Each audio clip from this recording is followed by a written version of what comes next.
The Greatest Generation is the personal memoir of a British 6th Airborne Paratrooper, Albert Victor Childs, who fought throughout the Second World War.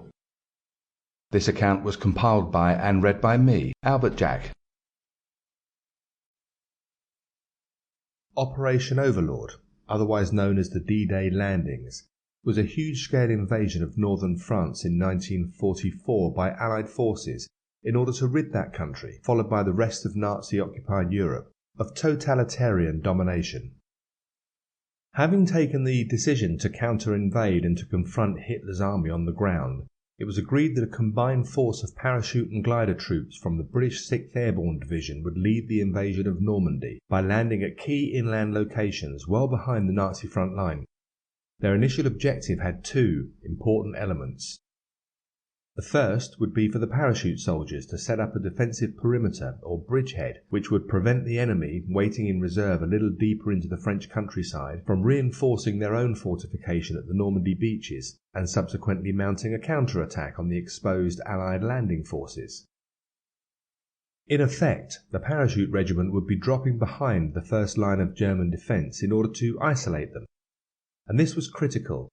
If the 6th Airborne soldiers had failed to stop German Colonel Hans von Luck and his 125th Panzer Grenadier Regiment, who were in position just a few miles east of where the Paras would be landing, from counter-attacking, then the entire D-Day landing operation would probably fail. The second main objective was to secure vital river crossing points that would enable the much larger seaborne invasion forces to push past the paratroopers and establish stronger, safer defensive positions away from the exposed beaches. The Allied plan was to enable a massive seaborne invasion force to attack the isolated German defences on the beaches and then quickly push past to link up with the established British Airborne Division further inland. Other objectives for the airborne units were to attack and destroy the heavy German gun batteries that also threatened to inflict massive damage to the troops landing on the beaches. One of these was the feared Merville Battery. This crucial part of the invasion plan was codenamed Operation Deadstick.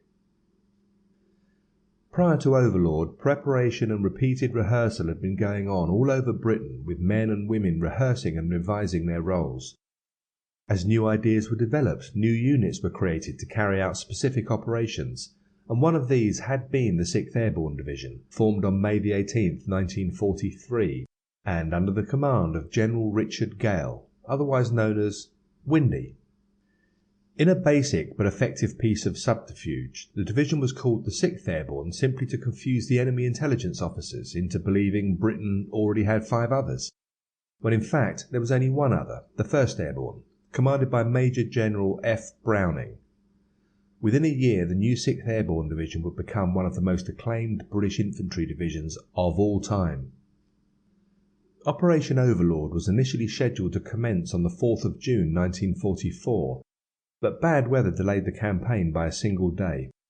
German commanders, however, expecting the imminent Allied attack, calculated the weather forecast for some days ahead to be too poor for the British and Americans to attempt any assault. Some of them even gave themselves a few days off and returned to their families.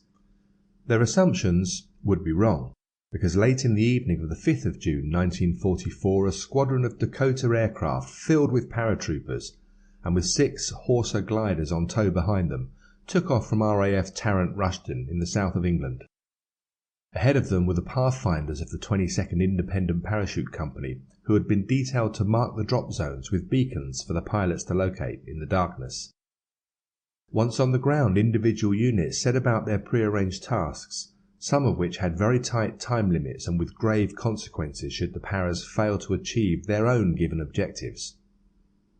For example, the Merville gun battery, which had an awesome capacity and protected the beaches codenamed Gold, Juno and Sword, was to be silenced by the men of the 9th Parachute Battalion. So critical was this part of the operation that if they failed to do so, the British Navy cruiser HMS Arethusa would open fire on the position at 5 a.m, wiping out any paratroopers in the area, and they were all aware of that. The 4 7mm guns themselves were protected by a 10-foot concrete shield and were thought to be capable of sinking any ship or landing craft heading for the beaches they overlooked. The RAF had tried and failed Sample complete. Ready to continue?